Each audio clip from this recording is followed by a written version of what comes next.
But many of us don't realize that one of the things that affects our willingness to do good is the observation of evil people getting good.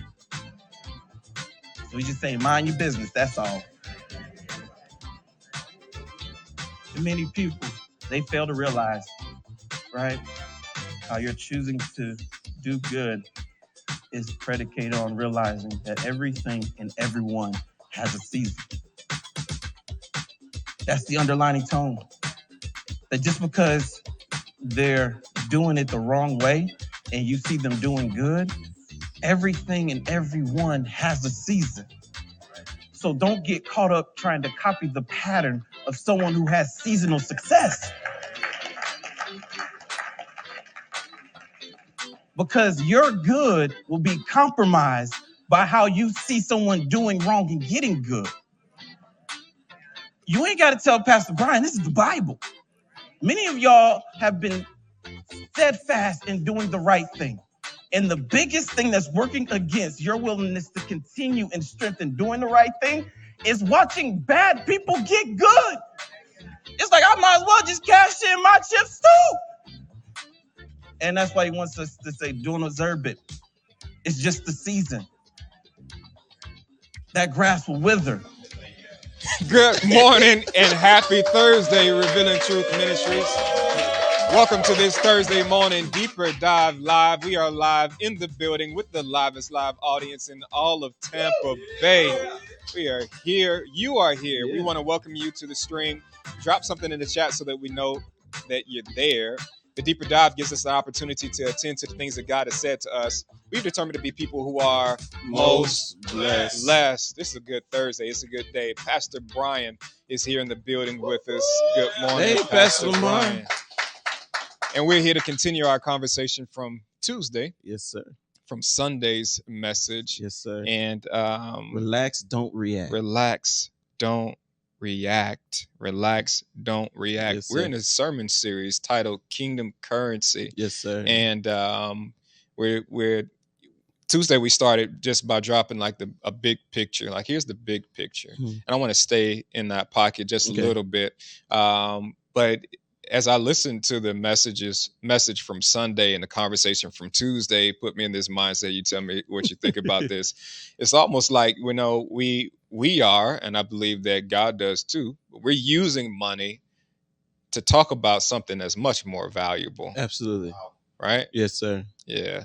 So let's start just by building that up, just in case we don't want to leave nobody behind. But yes, we're having this conversation about money, but there are much more valuable, fundamental things that you need to have in place as you begin or continue your financial journey. And I always laugh because I think about it this way, right? Because the Bible says where your treasure is, there where your heart be also. But I think it was our choice to make money the treasure. Ooh. Right? That's our choice. Right.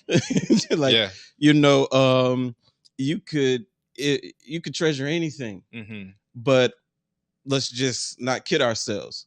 For most people, the thing they treasure the most is money. That's good. Right. And so I can say, but I feel like that's more of our choice than it was his. But God will use whatever we value to get us into his will.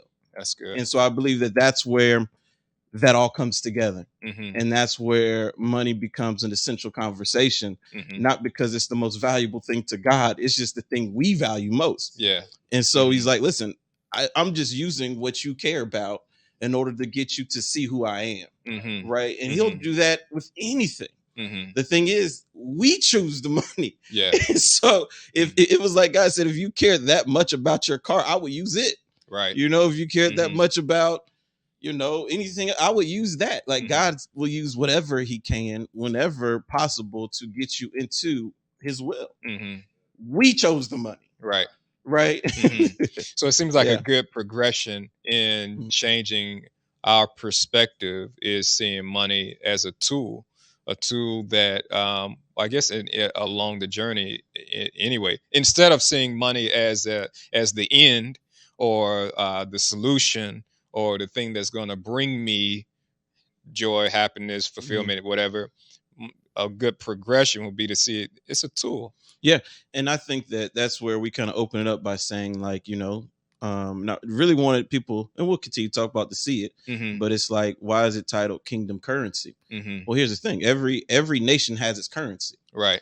U.S. has the dollar, China has the yen, Europe, they have euros, right? But in the kingdom, we have faith. Yeah. Right. So that's just, let's align things properly here. Right. Let's understand that every nation, every kingdom has their means of how they exchange good. Ours is faith. Yeah. Now that 100% lets us know that the dollar isn't nothing but a tool. Right. It's nothing but a tool to be used in our kingdom, but it's not the currency of it. That's good. Right. Right.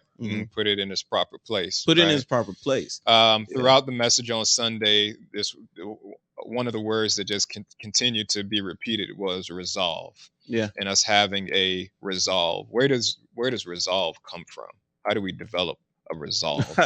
Well, in all the situations we never want to go through, right? Boom. So, right. Your resolve or your conviction. I love, my dad used to say it like this, right? You can argue anything, but you can't argue someone's experience. Right. Right. Like I can debate points, I can debate facts, I can do whatever. But what I can never take from somebody is their experience. When you've experienced it, it doesn't matter how fancy your argument is, man. You may be able to talk me out over, have better communication skills.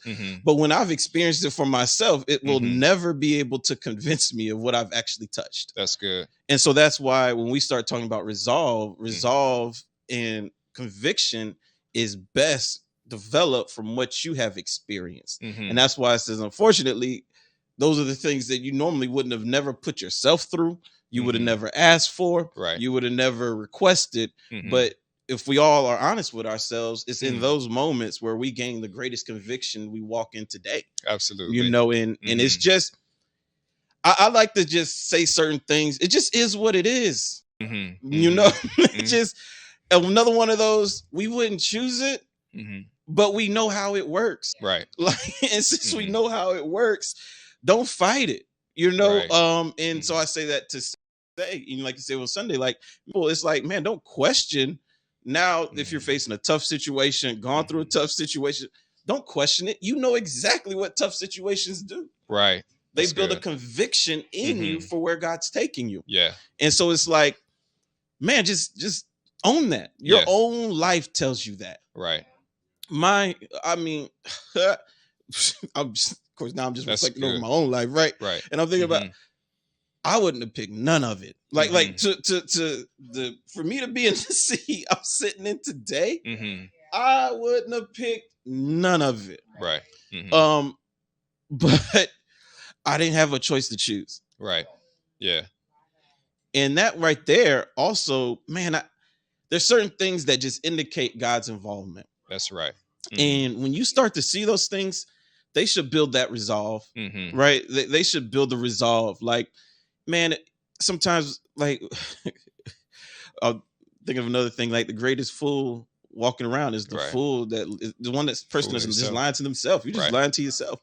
And if right, one thing, like you say, there's certain things that I have stapled in my mind. Like, God is all the while at work in us, giving us the power and desire to do what is pleasing to you. I think that's one of the most slept on scriptures in the Bible, simply because it's such a recipe for God's operation in my life. It's letting me know that, first of all, God's will for me isn't a mystery. It's a desire I should have. That's it's good. also letting me know that whatever desire he's giving me, he's also giving me the power to do it. And so it's like, the alignment is what keeps me safe. Right. But I'm saying all that to say, you already know what it is that God's been talking to you about. Right. So when you read a situation that makes you address it, that's good. Like you live like you learned some lessons. Live like you understand. Like, man, it does take situations for me to get it. Right. Like it. My own life has proven that if this didn't hit my front door, I would have never addressed this issue. And bring what you know with you. Bring what you know with you. Don't act like God don't know you. Right. Don't act That's like good. you don't know you. That's good. And then you see a situation, it hits your front door. You're like, man, I'm gonna have to address. I know what this is. I'm gonna have to That's address this unforgiveness. I'm gonna have to address this Right. selfishness. I'm gonna have to address this self-centeredness. I'm gonna have to address my stinginess. Mm-hmm. I'm gonna have to address my wavering mind. Like, you know, and you're like, but then you sit there, you're like, but I don't know. Right. No, that's exactly why this is at your front door. That's good. To change your I don't know into a conviction that once you step through it, you'll never be unconvinced of it. Because now you have an experience with God's good through it. Right.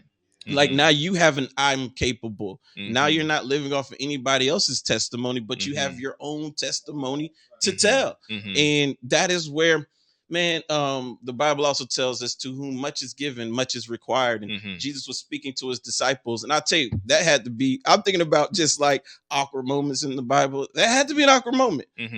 Because right where you would have thought the man of all grace would have backed down, he ain't back away from that one. He was like, you know, the disciples just were asking him, man, just like, man, like, you know, we know this, they know that. And I'm just paraphrasing it, but long story short, Jesus looked at him like, oh, you thought you was going to get a pass for, no, you had a front row seat to truth. Yeah. You're not getting no pass.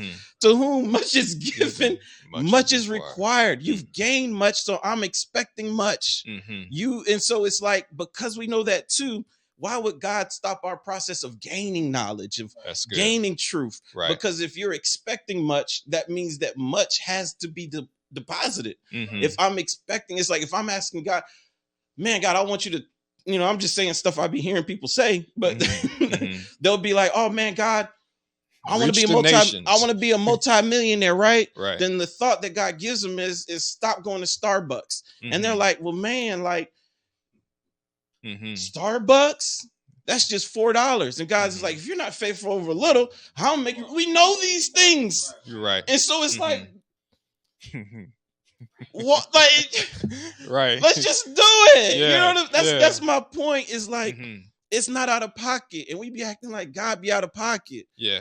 You know, he's not out of pocket. You know, I always be thinking about my daughter, right? She knows when a bad letter has came home before her. Yeah. Right. And she acts accordingly. Right. She acts accordingly. Right. And all I'm simply saying is a lot of times we like to act like we haven't said what we said to God when we start seeing life cause us to be better than what we currently are. Yeah. Like, even if you haven't spoken it with your lips, the most incredible thing about God knows your heart. He knows your heart. Yeah. And he knows where you said you wanted to go. Yeah. Don't be surprised if as soon as you were finally convicted of a path, that he doesn't start creating you to be the person that not only can walk it, but can survive it, can thrive in it, and won't turn back. Yeah. Right. Good. That's good. Because that's his point. Right. Yeah. And on Sunday, another word that continued to be repeated was the word obscure. Right. And just being in this. So I want to talk about that, but also how obscure in those moments, it's almost like God's purpose for us is obscure. Like we forgot. Yeah. We don't see what he's doing. We don't see what he's already provided. We don't see what we already know he's deposited in us. But those moments of obscurity, right? They are definitely moments God uses to develop us in our faith. You gave a definition or can I call it a definition? Yeah. The 6 point definition of faith, right? Or I'll say it like you said it on Sunday, I think. Like, this is what the Christian life looks like. And there are 6 points that you gave, right? I want to just bring those back. All gathered from Psalm 37, the 37th Psalm, right? Take delight in him, commit to him, be still in his presence, don't worry, don't consider, don't be angry, and stop being angry. Yeah. Like, this is what a faith life looks like. Yeah. And moments of obscurity give us an opportunity. They're actually an opportunity for these things to to live. Yeah. And you already know, right? Our mission is simple truth. And there's a lot of things that could, I would say, even push a person in obscurity, which is like, man, just be strong in faith. Yeah. You know, and then like, what exactly are you telling me? you know, are you telling me to be stubborn about what I feel? Side of it, right? Because it could quickly turn to pride if you don't define what it is. And that's why I always tell people, that's good. Like some words that people just normally wouldn't put next to faith, I would say those are the words that actually are more closely associated if you've ever walked the path of faith. And one of the words I always say, man, faith is humbling. Right. Like, because it's always the submission of what I desire for what God promised to be. Yeah. That's humbling. This is good. And then right? Everybody's probably tracking, right? So for me, let's unpack that a little bit more. I want to go backwards on what you just said. Was oftentimes, like, there are words that we've associated with faith that more so lead to pride. Absolutely. There's some other words that we should more often associate with faith, because this is really what it looks like. Let me tell you something. If only you could listen with like outside ears to your probably favorite faith pastor. Yeah. You would be shocked what you heard. Like you would be shocked, right? If you listen to them apart from knowing their story, is what I'm saying. You would be like, they really feeling themselves today. Yeah. Like I'm saying, like from an outsider looking in, that's what it sounds like a lot. Like, you know, especially the word my faith, you know, what I did. You would hear so much of that that you'd be like, man, they really feeling themselves. Like that's what you would take from it. Yeah. And I'm not saying that, of course, faith makes us confidence in God. Right. So that's not what I'm saying. Right. But if that same pastor were to actually share to you how they felt going through the story that they're telling, I'm not talking about on the other side. If they were to talk about how they felt, they'd have been like, man, it was humbling. Yeah. You know, it was very humbling because I had a lot of thoughts. I had a lot of ideas. It didn't work out. Some things went left that I thought was going to go right. You know, I had to change some plans. I had to change some conversations. Like I had to humble myself because of what I believed. Right. Like I didn't gain confidence because of what I gained humility in what I believed. Right. Like it put me in rooms that I didn't imagine I was going to have to be in. I had to ask people for favors that I didn't expect I was going to have to ask. Right. I had to like the whole thing humbled me. Is more of what you would hear if they told the story that led to them being able to stand up and tell you with confidence to trust God. Yeah. And I'm saying this because, man, there's a lot of reasons I'm saying this, but I'm saying this because, you know, oh man, how much time we got? We got a good time. We're doing well. So, oh man, that's a long trail. I'm saying it because it's true. Boom. we'll get to but most importantly, I'm saying this because my heart goes out to people who want to live a life of faith and think because of how they feel they're not walking in it. That's good. And so it's like no, it's humbling. I know you may have not heard that term connected to faith before, but let me tell you from a person who has to walk by faith every day, it is humbling. Right. Like I really thought I had it. I really did. Yeah. And I realized that God didn't want my strategy this time. And then I tell this to people like I love to plan. I love to strategize. So I feel everybody's heart who's a part of that type of thinking. Yeah. And man, it's humbling. You know, a person who loves to communicate, a person who loves to collaborate, a person like it can be a humbling walk of faith because you're excited, so you share. You know, I'm not a part of the group. There's a big group out there like, man, don't tell everybody your plans. Right. I was like, what if I die? You know what I'm saying? Like, who knows what God said? Like, I just don't have time. Yeah. I don't have time for those games. I call them games. Like it's like, man, let me see if they let me check them out. Let me do this. And it's like, For what, man? Like, I've too many. The whole book is about people that got, like, I mean, do you believe Jesus still made it to the cross spite of Judas or not? Do you believe that Joseph still made it to the palace despite of his brothers or not? Do you believe like that Noah still built the ark despite of his family or not? Like, the whole book is full of people that didn't have alignment at all places. Right. But still got what God wanted them to do done. Right. You know I said something the other day, and this is last year, but this is just true. And we finally have to swallow this. Other people's decisions do not have the power to change God's will for your life. Right. Just receive it. Yeah. Because we live in a world that will tell you opposite. But they are so confused. Well, let's talk about that. Yeah. Let's stick there because I think, you know, in the culture, we talk about clout, and we have the this idea of progression, what it takes to move forward. But the kingdom is often like counter culture.